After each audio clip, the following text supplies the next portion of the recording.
Assalamualaikum warahmatullahi wabarakatuh. Waalaikumsalam. Alhamdulillah, nahmaduhu wa nasta'inuhu wa nastaghfiruh wa na'udzu billahi min shururi anfusina wa sayyiati a'malina. Man yahdihillahu fala mudilla lahu wa man yudlil fala hadiya lahu. Alhamdulillahilladzi 'ala ni'matil iman. Alhamdulillahilladzi 'ala ni'matil islam. Alhamdulillahilladzi 'ala ni'matil hidayah.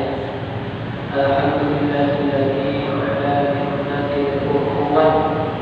Alhamdulillahilladzi 'ala ni'matil istiqamah. Asyhadu an la ilaha illallah wahdahu la syarika lah wa asyhadu anna Muhammadan 'abduhu wa rasuluh. Allahumma shalli 'ala Muhammad wa 'ala alihi wa ashabihi ajma'in. Amma ba'du. Allah Ta'ala a'udzu billahi minasyaitonir rajim. Bismillahirrahmanirrahim. Ya ayyuhalladzina amanu taqullaha haqqa tuqatih wa la tamutunna illa wa antum muslimun. Bapak Ibu jamaah salat Isya Allah yang pertama, marilah kita bersyukur kepada Allah di hari ini, di malam hari ini. Allah berikan nikmat kepada kita yang begitu besar untuk bisa melakukan aktivitas yang bisa jadi orang lain benci dengan aktivitas kita malam hari ini. Bisa jadi orang lain membicarakan mopo dan miko pengajian. Bisa jadi orang lain menyampaikan di pengajian dan miko nambah soleh. Di pengajian dan orang nambah pinter. Bisa jadi orang lain yang senang menyampaikan A, B, C, D terkait dengan kajian, namun Bapak Ibu, kita nggak tahu pengajian di hari mana yang Allah ridho. Kita tidak tahu pengajian di malam apa yang Gusti Allah itu berikan barokah. Kita nggak tahu pengajian di malam yang mana yang ilmunya itu disampaikan kepada kita. Dan kita nggak tahu pengajian di malam yang seperti apa yang kita bisa mengamalkan ilmu yang disampaikan di majelis. Maka Bapak Ibu, dengan segala dinamika kesibukan kita hari ini, alhamdulillah di malam hari ini kita masih bisa bermajelis. Harapannya mudah-mudahan Bapak Ibu melonggarkan dengan selalu diberikan kesehatan sehingga bisa melakukan amal-amal kebaikan. Salam salam kepada Rasulullah Muhammad SAW, tentunya yang mengajarkan kepada panjenengan, kepada kita, kepada saya untuk tunduk dan patuh kepada Allah. Dia mengajarkan kepada kita semua untuk bermasyarakat dengan baik, untuk mengajarkan kepada kita untuk bermasyarakat dengan baik, menjadi kepala keluarga dengan baik, menjadi seorang ibu yang baik, menjadi seorang anak yang baik. Inilah kanjeng Nabi Muhammad SAW, di mana apa yang beliau sampaikan, apa perilaku beliau, apa yang beliau diamkan, ini ketika kita mampu mengamalkan menjadi sunnah-sunnah yang insya Allah semuanya berpahala. Nah, Bapak Ibu, jangan bosan-bosan lisan kita dibasahi dengan sholawat. Kita nggak tahu nanti di akhirat bisa mendapatkan syafaat atau pertolongan dari Rasulullah Muhammad Sallallahu Alaihi Wasallam. Bapak Ibu rahimahullah, kemarin beberapa hari yang lalu waktu ikannya patut yang ngomongin mengampun dari waktu orang lagi itu dari susah. Hanya waktu cari. Kemarin kita mereview beberapa hal yang kita sampaikan, yang mudah-mudahan masih ada yang lupa. Kemarin kita bahas satu tema yaitu resep hidup bahagia. Yaitu ada 5 poin, yaitu orang hidup bahagia itu ketika ketika dia tahu potensi dirinya. Gitu. Yang kedua, memiliki tujuan hidup. Yang ketiga, punya beda gas dalam hal kehidupan. Yang keempat, punya beda rate dalam kehidupan. Yang kelima, pastikan semuanya dalam kondisi baik. Ya, tujuannya yang apa? Ya, potensi dirinya potensi yang baik-baik. Kemudian integrasi yang normal. Ini juga sama. Apa itu potensi manusia? Kemudian ya. Jadi manusia itu memiliki dua potensi atau khasiat, yaitu kebutuhan jasmani dan kebutuhan naluri. Keduanya ini menuntut untuk pulau dipanjenengan penuhi. Apa bentuk kebutuhan jasmani? Yaitu lapar, harus, ingin BAB gitu, ingin BAB, kemudian tidur, istirahat, itu jenengan wajib penuhi loh. Mari sudah kita jelaskan gitu. Apa bentuk kebutuhan naluri? Naluri ada 3 jenis, yaitu ghorizatul tadayyun atau naluri beragama. Ini seluruh manusia punya, yaitu rasa memputuskan, rasa mensucikan sesuatu di luar dirinya. Sehingga kita gak heran ketika orang dulu ada yang menyembah pohon, menyembah batu, karena dianggap batu itu besar, batu itu memiliki kekuatan, atau pohon itu memiliki kekuatan. Ada yang menyembah patung dan lain sebagainya.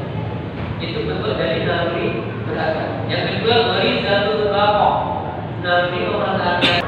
Ghorizatul baqa itu salah satu contohnya orang yang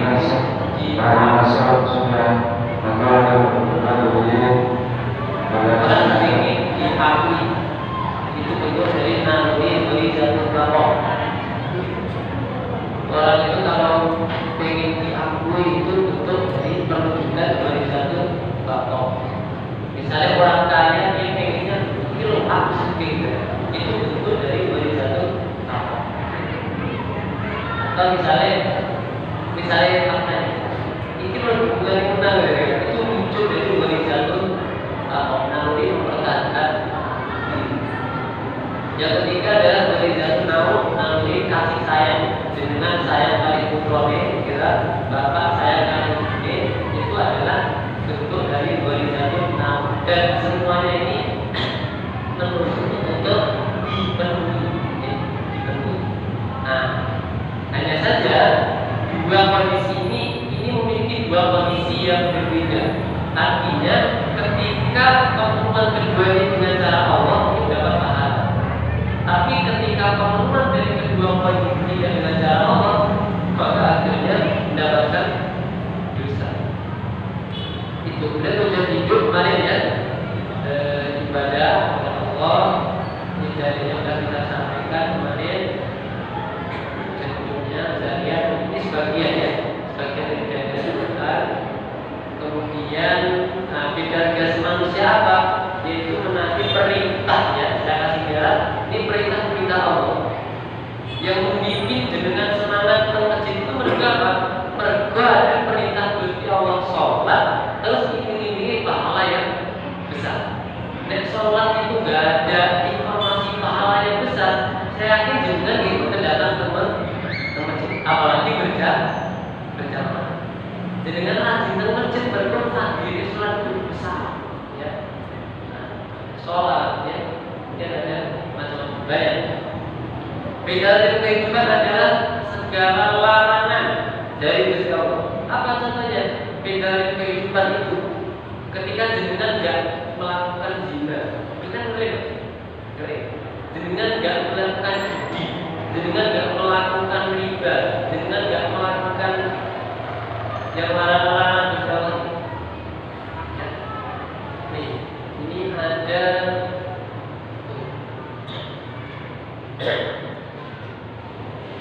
Ini adalah kehidupan seluruh umat juga. Kalau kita tahu bagaimana Gusti Allah itu melarang kita terhadap sesuatu, ini yang merem kehidupan kita. Kita tuh gak kebacut gitu, gak lost gitu, gak kebablasan. Karena apa? Punya beda.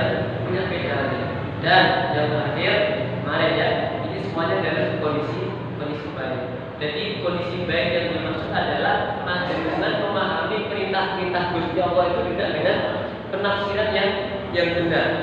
Dan dengan memahami larangan-larangan Gusti Allah itu dengan penafsiran yang benar.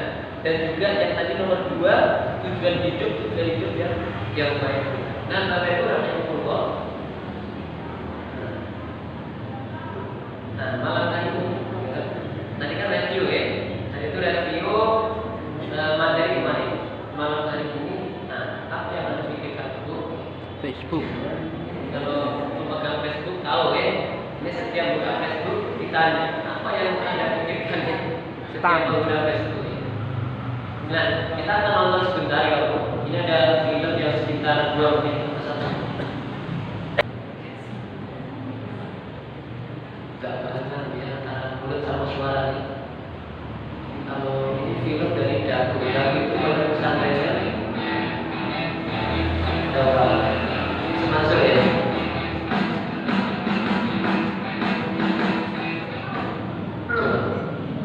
Ngomong gambar.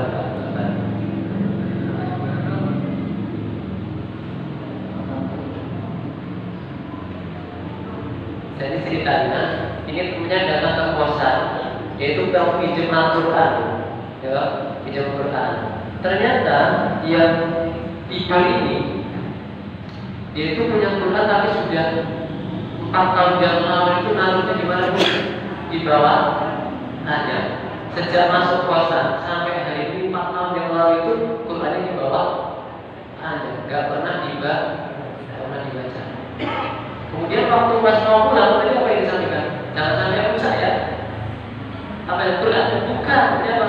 Novel kayak yang boleh rusak. Ya. Nah, Bapak Ibu rahimahullah, ini secuil diulang ya. Ini panjang sebenarnya, cuma saya tahu. Nah, Bapak Ibu rahimahullah, kita akan belajar terkait dengan satu ayat Al-Quran yang 30 terkait dengan nyambungnya dengan film tadi. Yaitu waqala rasul ya rabbi inna qaumi ittakhadhu hadzal qur'ana mahjura. Ya. Ini luar biasa ayat ini. Ayat ini Rasul mengadukan kepada Gusti Allah. Rasul itu ngerti tak jeroning tahu sebelum terjadi ini. Tahu sebelum terjadi. Karena bisa jadi di masa itu sudah ada. Jadi waqala Rasulullah berkata, ya Tuhan wahai Rabb, ya Rabbi, inna qaumi ittakhadhu, kaumku telah menjadikan Al-Quran itu hadzal Qur'ana mahjura, sesuatu yang diabaikan. Ini mengapa saya kasih warna merah Bapak Ibu? Ini garis besarnya di sini. Titik tekannya ayat ini di sini. Mengapa akhirnya orang itu mengabaikan Al-Quran? Siapa saja? Ya. Akhirnya para mufasir dibahas. Ya. Para mufasir banyak. Ya. Ini saya ambil dari Mufasir dari Ibnu Qayyim rahimahullah. Jadi beliau menyimpulkan yang pertama, orang yang mengabaikan Al-Quran adalah orang yang tidak mengimani. Mas, berarti orang kafir? Iya. Karena orang kafir hari ini kan termasuk umatnya Kanjeng Nabi Muhammad. Jadi umatnya Kanjeng Nabi Muhammad tidak ada yang muslim. Seluruh manusia setelah Kanjeng Nabi berarti umatnya Kanjeng Nabi Muhammad. Memang ada yang kafir, ada yang muslim, ada yang iman, ada yang kafir. Pertama, orang yang mengabaikan Al-Quran, orang yang tidak mengimani Al-Quran. Yang kedua, orang yang tidak membaca Al-Quran. Ini bagian dari orang yang mengabaikan Al-Quran. Yang ketiga, orang yang tidak mau mendengar dan menyimak Al-Quran. Allah, ya, subhanallah. Biasanya sampai jam berapa? Sampai malam.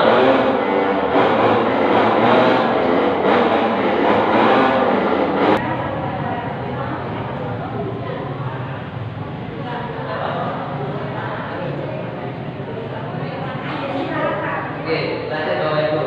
Sebelum ada iklan lanjutan. Jadi menurut beliau, orang yang mengabaikan Al-Quran itu yang tidak mengimani, tidak membaca Al-Quran, dan tidak mau mendengar dan menyimak Al-Quran.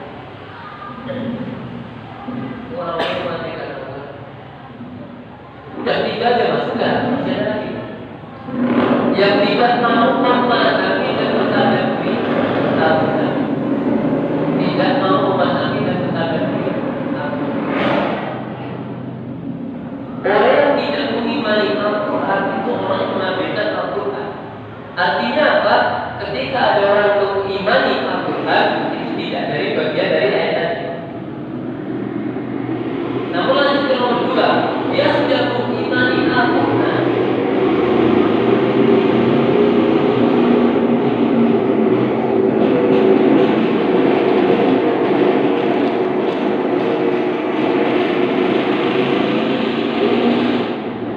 Orang ini sudah mengimani Al-Quran, tetapi tidak mau membaca Al-Quran. Ini termasuk ayat tadi loh, penjelasannya. Ya? Orang yang sudah beriman kepada Al-Quran, dia orang Muslim, orang mukmin, tapi tidak mau membaca Al-Quran. Ini termasuk bagian dari ayat mengabaikan Al-Quran. Orang sudah beriman, orang sudah membaca, tapi orang enggan untuk mendengar dan menyimak Al-Quran. Pengennya mau cetok atau Qurannya enggak. Kira ini masuk dalam ayat tadi bawah. Jadi egois, kira egois. Pengennya mau cetok dewe, tapi nek kon Qurannya mau. Orang sudah beriman, sudah membaca, sudah mendengar, tapi tidak mau mencoba memahami dan dia tidak mau mentadabburi Al-Quran. Ini bagian dari orang yang mengabaikan Al-Quran. Bapak Ibu, masih ada satu. Ya. Orang yang sudah beriman kepada Al-Quran, sudah setiap pagi, siang, sore membaca Al-Quran, sudah nyaman mendengarkan Al-Quran, memahami sampai fakih tentang maknanya, tafsirnya, bahkan mentadaburi sampai jelas paham ayat ini untuk apa, tapi tidak mau mengamalkan Al-Quran. Menurut beliau, Ibnu Katsir bin Nurul ini termasuk orang-orang yang mengabaikan Al-Quran. Alhamdulillah, ini kamaran bagi kita Bapak Ibu. Kita baca saja masih terbata-bata. Apalagi sampai tahu tafsirnya, kita masih jauh. Untuk tahu maknanya kita masih jauh. Apalagi mengamalkan Al-Quran. Ini PR besar bagi kita Bapak Ibu rahimahullah. Yang menjadi lebih ngeri lagi Bapak Ibu, Indonesia negeri yang kita cintai, yang statusnya negeri muslim terbesar, coba ini masih hangat.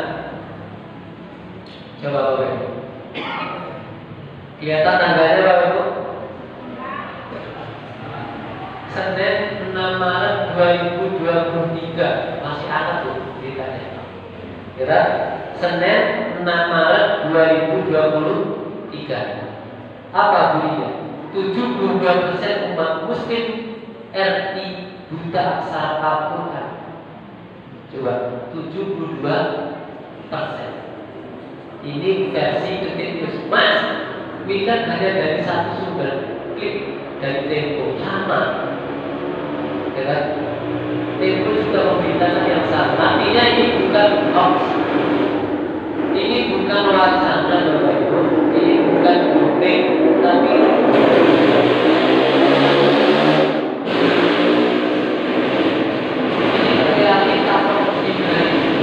realita hari ini. Bikin terus dulu, bikin terus dulu. Pertama, berisik. Kedua, saudara kita nggak bisa baca Al-Quran. Pertama, berisik dalam pengajian. Yang kedua, kaum muslim 72% buta aksara Al-Quran. Bagaimana mau baca Bapak Ibu? Bagaimana memahami? Bagaimana mau mengamalkan? Dari CNN. Ini kemarin saya cek hampir semua media nasional memberitakan. Bapak Ibu yang dimuliakan Allah Subhanahu wa taala, berita yang disampaikan kepada sekarang kita hitung kembali. Nah, Indonesia itu manusianya, gitu, jumlah masyarakatnya 273,8 juta. Muslimnya, gitu, muslimnya itu 219 juta. Kalau muslimnya, kalau 72% berarti ada 158 juta. Ini buta aksara Al-Quran. Jawa Tengah, Ganjar Pranowo, amanahnya segitu. Sejawa Tengah itu 73 juta manusianya. Yang Muslim 36 juta. Yang enggak bisa baca Quran, yang buta aksara 26 juta manusia. Statusnya Muslim, KTP-nya Muslim, tapi buta aksara Al-Quran. Baik, oke. Karena kita khawatir ke anak cucu kita itu yang betul, ya. Kita khawatir. Sehingga Pak Yusro ya, yang memiliki madrasah jenengan ngajar masalah luar biasa, Klaten, Sri Mulyani, punya tanggungan berapa? Nah, kok ini bener gak Bu ya? Salah yang pasti salah. Klaten berapa juta manusia? 1 juta bener ya? Lebih. Mudah-mudahan gak salah. Berapa Pak? 2 juta? 2 juta ya? Ya seandainya Klaten itu 1.200.000, ya kan? Seandainya Muslim kan ini kalau 72%, 879 Jabar Bu. Nah, bertak cari data ini loh, ya kan? Ini 57.000 manusia di Jabar. Ini target Muslim semua. Anakku cari data yang Muslim berapa gak? Kalau 72%, ini 41.000.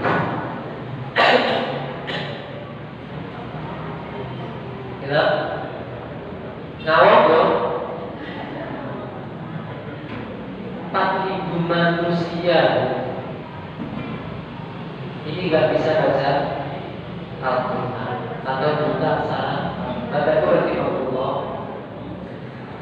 Ini yang kadang menjadikan kita itu berpikirnya nih, kok kita itu hidup seperti ini, kok gini-gini terus ya? Kok gak tumbuh-tumbuh ya? Bagaimana manusia itu akan menjadi lebih baik ketika pedomannya itu gak dipakai? Bagaimana orang memakai pedoman ketika baca tidak bisa? Bisa. Ibu-ibu sing sepuh-sepuh gak bisa baca Latin bahasa Indonesia, gitu. Itu beli motor baru. Kan itu bukunya Bu. Dengan saudari bukunya motor juga bisa. Bila di top kalian bukunya motornya dijoki. Tadi kau pola misalnya. Atau nggak pernah ganti oli, nggak pernah perawat mesin. Itu paling 2 kali 1 bulan dah nongkrong motornya kau itu. Sama dengan kehidupan kita. Ketika kurang dipanjangkan, nggak paham. Apalagi mayoritas kaum muslimin hari ini nggak tahu apa itu isi Al-Quran. Mau nggak bisa baca Quran. Ini Bapak Ibu lagi Allah menjadi prihatin bagi kita sehingga semangat luar biasa nih teman-teman Bapak Ibu di Amanah ini luar biasa, diketuakan madrasahnya, TPA-nya juga luar biasa walaupun belum maksimal, tapi sudah mengupayakan sedemikian rupa. Seandainya sampai jenengan bapak itu belum tercapai itu pahalanya mudah. Tapi kalau kita santai, tapi nggak pernah ada perjuangan menuju ke sana, bagaimana membumikan Al-Quran? Bisa jadi kita kena getahnya, bro. Kita terima kondisi kaum muslimin terburuk hari ini. Kita menerima dan ya Allah, ya padahal Bapak Ibu dalam satu hadis, Iqra'ul Quran. Mana yang hadisnya? Fa'innahu ya'ti yawmal qiyamati syafi'an li ashabi Bagaimana manusia akan dapat syafaat Al-Quran? Kalau baca aja belum bisa. Bagaimana kita bisa mendapatkan syafaat Al-Quran ketika memahami nggak bisa, mentadaburi, mendawamkan pun nggak bisa, apalagi mengamalkan. Bapak Ibu yang dimuliakan Allah Subhanahu Wa Taala, ini PR bagi kita, PR banget. Nah ini hukum ya, karena tadi kalau sama Bapak itu sekitar 5.500 manusia. Saya pusing semua secara data. Saya punya musik. Ini PR bagi kita. Apalagi hari ini jenengan telah memiliki lokomotif baru. Kira jenengan hari ini telah menentukan satu pilihan lokomotif baru. Tercapai. Lokomotif tahu apa ya? Lokomotif itu kalau kereta Indonesia itu yang paling depan. Kalau kereta Indonesia, kalau kereta Jepang itu lokomotifnya di setiap gerbong. Nama keretanya salah satunya Shinkansen. Itu lokomotifnya setiap gerbong, sehingga paling walaupun sampai Jakarta. Tapi kalau kereta Indonesia kan karena lokomotifnya di depan. Jadi satu lokomotif geret 5 meter ya kereta. Mungkin kalau Pak Yusuf begini apa? Kemudian tiga nih sampai dengan hari ini telah menunjukkan lokomotif baru. Harapannya ada perubahan. Saya ingin pertama itu menulis oleh sama Al-Quran. Coba dengan mungkin yang dekat dengan beliau sampaikan, Pak, kita hapus buta aksara kita Pak. Programming hapus buta aksara. Aku keren itu. Ya. Luar biasa. Dan ketika itu digerakkan oleh yang memiliki kekuatan, disampaikan oleh Pak Jazuli, ketika program baik itu dieksekusi oleh yang memiliki kebijakan, itu bakalan jalan dan lancar. Gak percaya? Buktikan dulu. Dengan visi beliau, gitu, yang punya akses ke beliau, misalnya hapus buta aksara Al-Quran di Nawago. Lama berapa? 2 tahun selesai targetnya. Ini luar biasa. Luar biasa. Kalau sampai bisa seperti itu sebuah amal yang sangat luar biasa. Bisa masuk bisa. Itu program itu berjalan bisa, tidak betul-betul dijalankan. Ini ada namanya Ustaz Fatih Karim kalau jenengan pernah dengar. Ya, Ustaz Fatih Karim kalau jenengan pernah dengar. Kalau belum dengar nanti jenengan cari Ustaz Fatih Karim. Di YouTube itu keluar kajiannya sangat luar biasa. Dia punya program namanya IBBI, Indonesia Bisa Baca Al-Quran. Itu dia sudah membebaskan ribuan manusia kaum muslimin untuk terbebas dari buta aksara. Dia punya training gratis walaupun sampai pelosok. Termasuk Ustaz didanai sama Cinta Quran Center yang dulunya Cinta Quran. IBBI Indonesia Bisa Baca Quran itu program dari Ustaz Fatih Karim. Itu beliau pun bisa secara pribadi persen dengan yayasan, apalagi dijalankan oleh yang memiliki kekuasaan atau wewenang. Hari ini jenengan telah menentukan lokomotif kalau bisa membisiki beliau, bahkan mendorong, bahkan mensupport. Itu luar biasa. Bagaimana kita ngomong? Ini sebuah PR dan ini sebenarnya adalah kesempatan bagi kita. Kalau semua sama Allah sudah ciptakan pandai ngaji, kita tidak ada kesempatan untuk dakwah baca Quran. Dengan tidak ada kesempatan, justru tidak ada kesempatan. Orang lain bisa baca Quran, nggak ada madrasah. Ya. Orang lain nggak bisa sholat, nggak ada madrasah, nggak ada amal jariah. Jadi Bapak Ibu, ini ada PR 3.960 kaum muslimin tetangga kita, saudara kita yang paling dekat. Ini adalah PR dan ini adalah amanah. Kalau bisa, mari insya Allah ini kebaikan penuh keberkahan. Bapak Ibu yang Allah Subhanahu Wa Taala, tidak banyak yang saya sampaikan ya. Sedikit ini mudah-mudahan bisa membekas. Sedikit ini mudah-mudahan bisa menjadi bahan Berdirian untuk diskusi di luar, ternyata kok mau gue sama dia kayak dengan punya apa namanya, punya otomotif baru, punya senjata baru, punya tim baru, monggo dimaksimalkan untuk bisa membebaskan saudara kita dari buta aksara Al-Quran. Harapan Bapak Ibu, pulau kita dengan dan saudara kita di paling dekat ini di akhirat mendapatkan syafaat dari membaca Al-Quran. Karena apa? Apalagi itu dari peran pulau ini panjenengan sendiri. Bapak Ibu rahimahullah, mungkin ini yang dapat kami sampaikan. Saya akhiri dengan data supaya teringat. Saya akhiri dengan data supaya lebih melekat. Saya akhiri dengan data supaya dengan ingat angka-angka ya. Nah, angka-angka biasanya lebih ingat 100.000 ingat ya, 1 juta ya. Ini angka-angka mudah-mudahan ingat materi malam tadi ini adalah terkait dengan apa ya? Yaitu orang-orang yang menampilkan Al-Quran. Salah satunya orang yang tidak membaca Al-Quran. Dan ternyata di sekeliling kita adalah banyak saudara kita yang belum bisa baca Al-Quran. Ketika Bapak Ibu rahimahullah, mudah-mudahan bermanfaat. Ada kurang lebihnya mohon maaf. Mudah-mudahan Bapak Ibu diberikan berpanjang, kita bisa bertemu di kesempatan yang akan datang. Assalamualaikum.